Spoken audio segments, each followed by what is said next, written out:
What ended up with me having PTSD and TBI,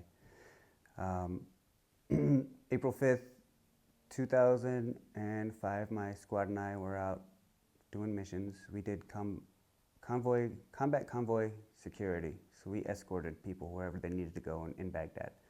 So our AO was huge. We had just left the gate and a IED went off.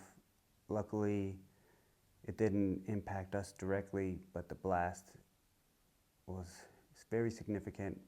The smoke from it took out, there's a beautiful blue sky that morning, and it was like it was dark afterwards.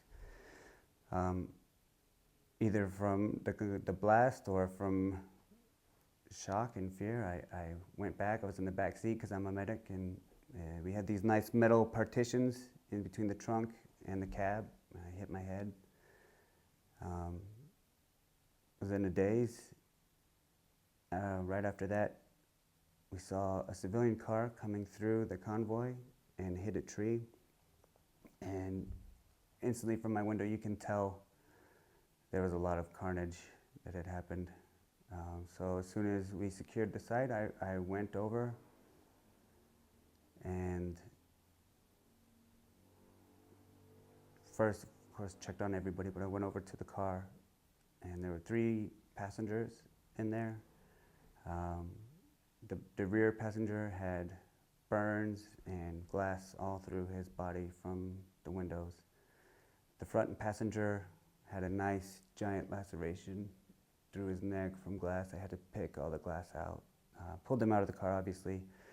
And when I first did my assessment, the driver was hunched over and there was a huge hole in his head and he wasn't breathing.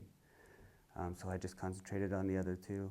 And then my truck commander who was with me noticed that the gentleman, the driver, started breathing again. And so went over once I stabilized the other 2 and pulled that guy out of the car and got him out. And it was pretty gruesome. I don't want to go into too much detail, but we got him. The Iraqi National Guard came.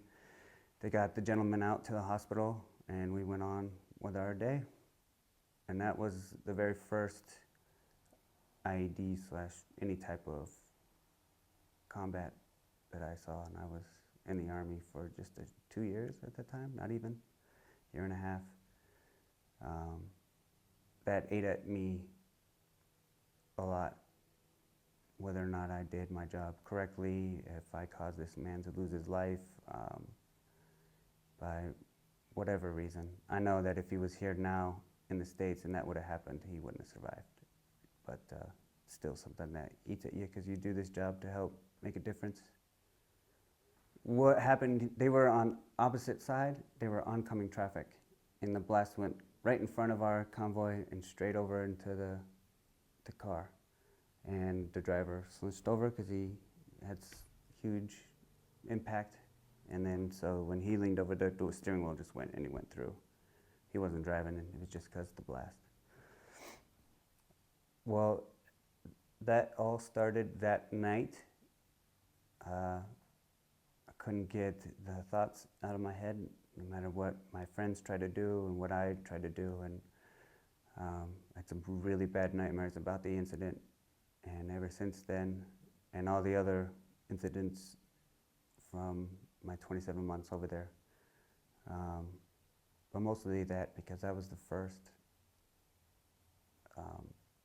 So as time went on, I became afraid to sleep because the nightmares are so graphic and it's like reliving it all over again. And I wake up with major pain all through my neck, my back, from tossing, turning, God knows. My blankets are all over the place. I'm one way.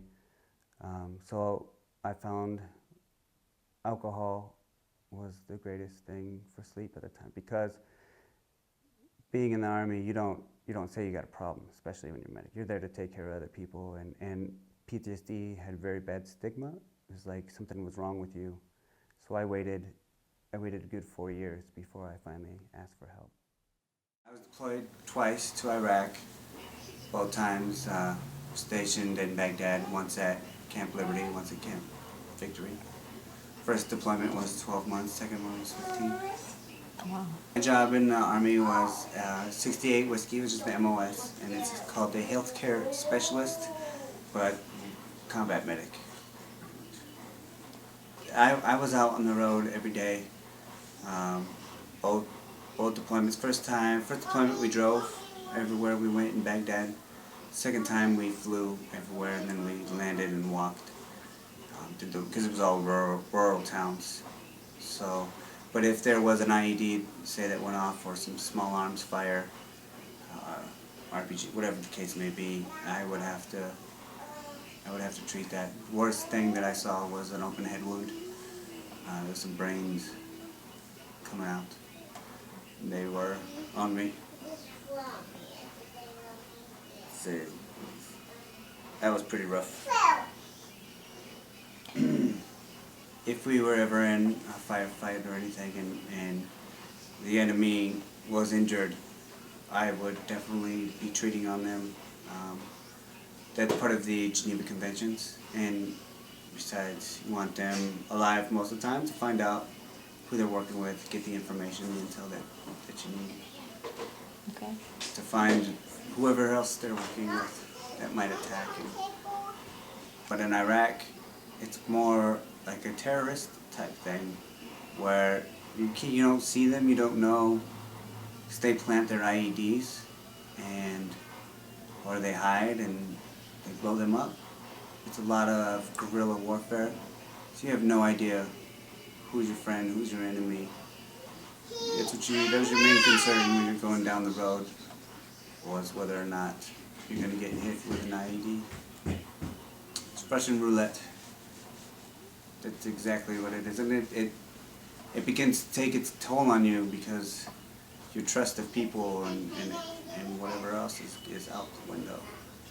Because you don't know who you can trust, except for the person sitting next to you. That's really it.